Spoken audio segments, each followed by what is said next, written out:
ಓಂ ಶ್ರೀ ಗಣೇಶಾಯ ನಮಃ. ಓಂ ಶ್ರೀ ಗುರುಭ್ಯೋ ನಮಃ. ಕಾರ್ತೀಕ ಪುರಾಣ ಅಧ್ಯಾಯ 6. ಜಿಪುಣಿ ವಿಧವೆಯ ಕಥೆ. ವಸಿಷ್ಠ ಮಹರ್ಷಿ ಕಾರ್ತೀಕ ಮಾಸದ ಕಥೆಯನ್ನು ಮುಂದುವರೆಸಿ ಜನಕ ಮಹಾರಾಜನಿಗೆ ಹೇಳುತ್ತಿದ್ದರು. ನಡುವೆ ಕಾರ್ತೀಕ ಮಾಸದ ಮಹಿಮೆ ಕುರಿತು ಉಪದೇಶ ಮಾಡುತ್ತಿದ್ದರು. ಜನಕ ಮಹಾರಾಜ, ಕಾರ್ತೀಕ ಮಾಸ ಅತ್ಯಂತ ಶ್ರೇಷ್ಠ ಮಾಸ.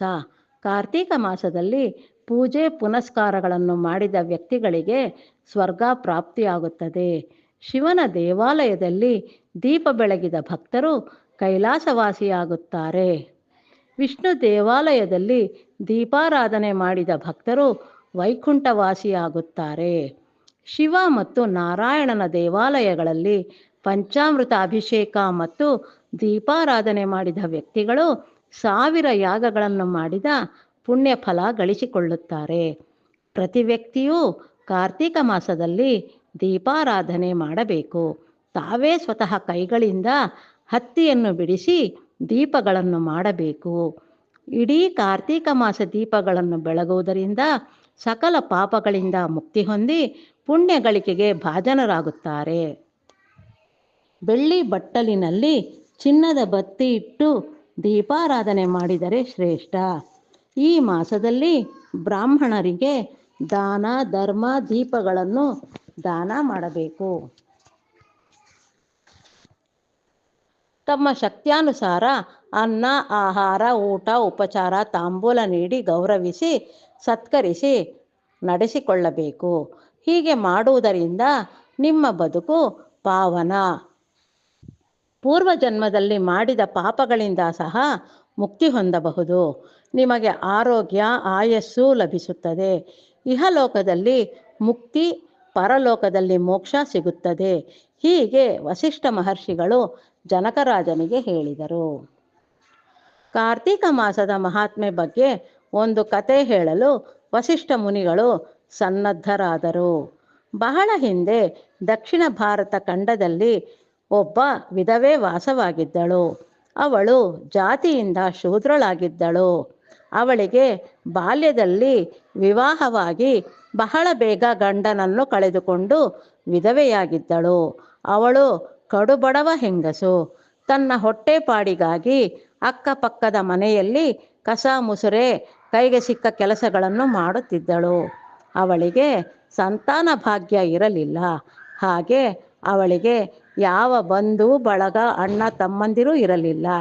ಹೀಗಾಗಿ ಅವಳ ಬದುಕು ಒಂಟಿಯಾಗಿತ್ತು. ಹೊಟ್ಟೆಪಾಡು ಬಹಳ ಕೆಟ್ಟದ್ದು. ಅವಳು ಯಾರು ಏನೇ ನೀಡಿದರೂ ತಿಂದು ತನ್ನ ಹಸಿವು ನೀಗಿಸಿಕೊಳ್ಳುತ್ತಿದ್ದಳು. ಮನೆಗಳಲ್ಲಿ ಕೆಲಸ ಮಾಡುತ್ತಿದ್ದ ಆ ಶೂದ್ರ ಹೆಂಗಸಿಗೆ ಹಣ ಸಿಗುತ್ತಿತ್ತು. ಅವಳು ಒಂದು ಚಿಕ್ಕಾಸು ಸಹ ಖರ್ಚು ಮಾಡುತ್ತಿರಲಿಲ್ಲ. ಹಣವನ್ನು ಬಹಳ ಜೋಪಾನವಾಗಿ ಬಚ್ಚಿಟ್ಟು ದ್ವಿಗುಣ ಮಾಡುತ್ತಿದ್ದಳು.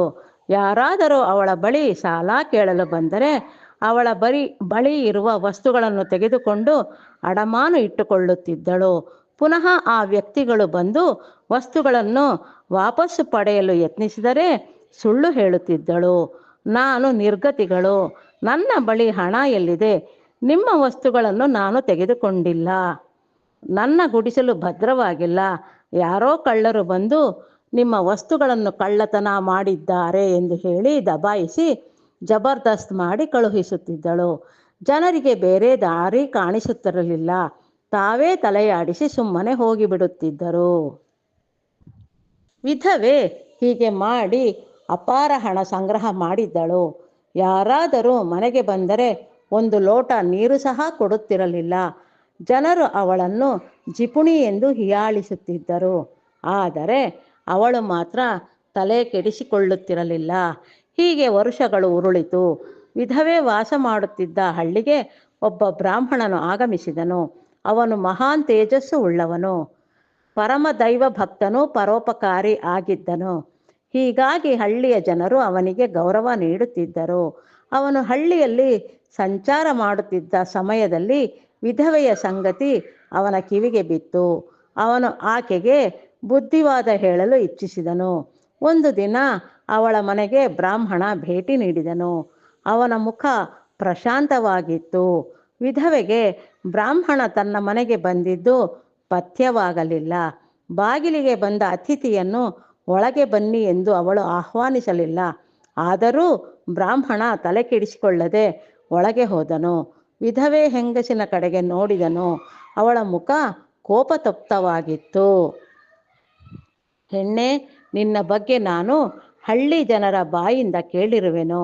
ನಿನ್ನ ಅನುಮತಿ ಇಲ್ಲದೆ ಮನೆ ಒಳಗೆ ಪ್ರವೇಶ ಮಾಡಿರುವೆ. ನೀನು ನನ್ನನ್ನು ಕ್ಷಮಿಸು. ಆದರೆ ನಿನಗೆ ಬುದ್ಧಿವಾದ ಹೇಳುವ ಮನಸ್ಸಾಗಿದೆ. ನೀನು ದುಷ್ಟೆ, ಜಿಪುಣಿ ಎಂಬ ಹೆಸರು ಗಳಿಸಿರುವೆ. ಹಣದ ಬಗ್ಗೆ ಅಪಾರ ಮೋಹ ಇದೆ. ನನ್ನ ಮಾತು ಕೇಳು. ಅನೇಕ ವರ್ಷಗಳ ಪುಣ್ಯದಿಂದ ನಾನು ಮಾನವ ಜನ್ಮ ಪಡೆದಿರುವೆನು. ಮನುಷ್ಯ ಅತ್ಯಂತ ಮೋಹಿ. ನಿನ್ನ ಶರೀರದ ಬಗ್ಗೆ ನಿನಗೆ ಬಹಳ ವ್ಯಾಮೋಹ. ಆದರೆ ಒಂದು ಮಾತು ತಿಳಿದುಕೋ, ದೇಹ ಗಟ್ಟಿ ಆರೋಗ್ಯದಿಂದ ಇರುವ ಸಮಯದಲ್ಲಿಯೇ ಭಗವಂತನ ಸ್ಮರಣೆ ಮಾಡಬೇಕು.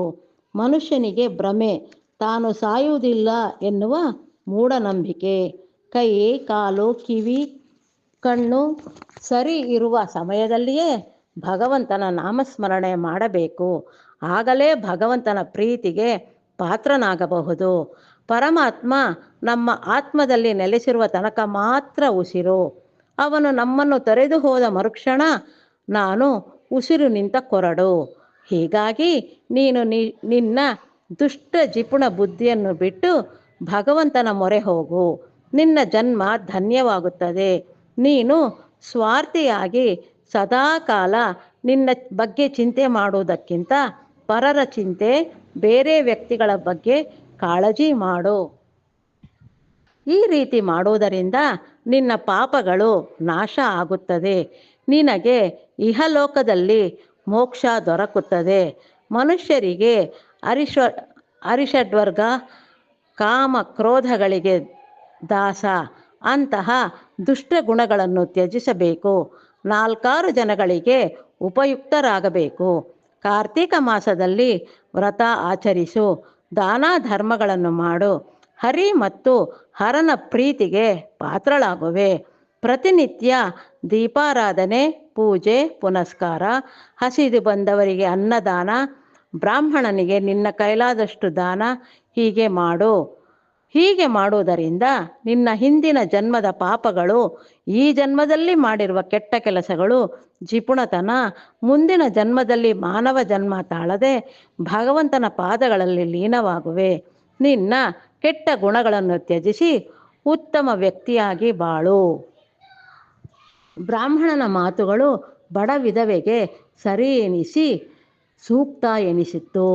ಅವಳ ಮನಸ್ಸು ದೇವರ ಕಡೆಗೆ ಹೊರಳಿತು. ಅವಳು ತನ್ನ ದುಷ್ಟ ಜಿಪುಣ ಬುದ್ಧಿಯನ್ನು ತೊರೆಯಲು ನಿಶ್ಚಯಿಸಿದಳು. ಪಾಪಕ್ಕೆ ತಕ್ಕ ಪ್ರಾಯಶ್ಚಿತ ಮಾಡಿಕೊಳ್ಳಲು ನಿರ್ಧರಿಸಿದಳು. ಬ್ರಾಹ್ಮಣನು ತನ್ನ ಪಾಲಿಗೆ ದೇವರು ಎಂದು ಭಾವಿಸಿದಳು. ಅವನು ತೋರಿದ ದಾರಿಯಲ್ಲಿ ನಡೆಯಲು ತೀರ್ಮಾನಿಸಿದಳು. ಜಿಪುಣಿ ವಿಧವೆ ಕಾರ್ತೀಕ ಮಾಸಕ್ಕಾಗಿ ಕಾಯುತ್ತಿದ್ದಳು. ಆ ತಿಂಗಳು ಬಂದಿತು. ಅವಳು ಕಾರ್ತೀಕ ಮಾಸದ ಆರಂಭದ ದಿನ ಸೂರ್ಯನು ಉದಯಿಸುವುದಕ್ಕಿಂತ ಮೊದಲೇ ಎಚ್ಚರಗೊಂಡು ನದಿಗೆ ಹೋಗಿ ಸ್ನಾನ ಮಾಡಿದಳು. ಶಿವನ ಧ್ಯಾನ ಮಾಡುತ್ತಾ ಅವಳು ದೇವರಿಗೆ ದೀಪ ಬೆಳಗಿದಳು. ಹಾಗೆಯೇ ಅವಳು ಮುಂಜಾನೆ ಮತ್ತು ಸಂಜೆ ಶಿವನ ಆರತಿ ಮಾಡಿದಳು. ಕಾರ್ತಿಕ ಮಾಸದ ವ್ರತದ ಕಥೆಯನ್ನು ಶ್ರವಣ ಮಾಡಿದಳು. ದೀಪಗಳನ್ನು ಇಡೀ ಕಾರ್ತಿಕ ಮಾಸ ಬ್ರಾಹ್ಮಣನಿಗೆ ದಾನ ಮಾಡಿದಳು.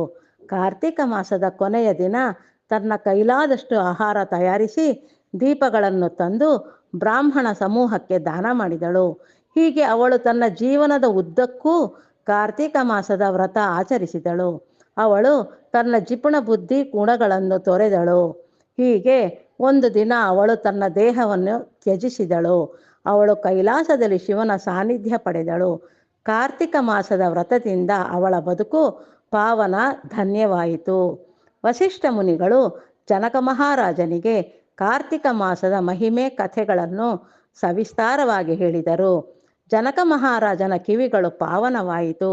ಮಹಾರಾಜ, ಸಂಸಾರ ಎನ್ನುವ ಸಾಗರದಿಂದ ಮುಕ್ತಿ ಗಳಿಸಲು ಪಡೆದುಕೊಳ್ಳಲು ಕಾರ್ತಿಕ ಮಾಸ ಮಾಸದ ವ್ರತ ಸಹಕಾರಿ. ಇಹ ಪರ ಲೋಕಗಳಲ್ಲಿ ಮುಕ್ತಿ ಗಳಿಸಿಕೊಳ್ಳಬಹುದು. ದೀಪಗಳ ಆರಾಧನೆಯಿಂದ ಅನೇಕ ಕಷ್ಟ ಕೋಟಲಗಳಿಂದ ಮುಕ್ತಿ ಪಡೆಯಬಹುದು. ಜಿಪುಣಿ ವಿಧವೆಯ ಕತೆ ನಮಗೆ ಉದಾಹರಣೆ ಮತ್ತು ನಿದರ್ಶನ ಎಂದು ಹೇಳಿದರು ಎಂಬಲ್ಲಿಗೆ 6ನೇ ಅಧ್ಯಾಯ ಮುಗಿಯಿತು.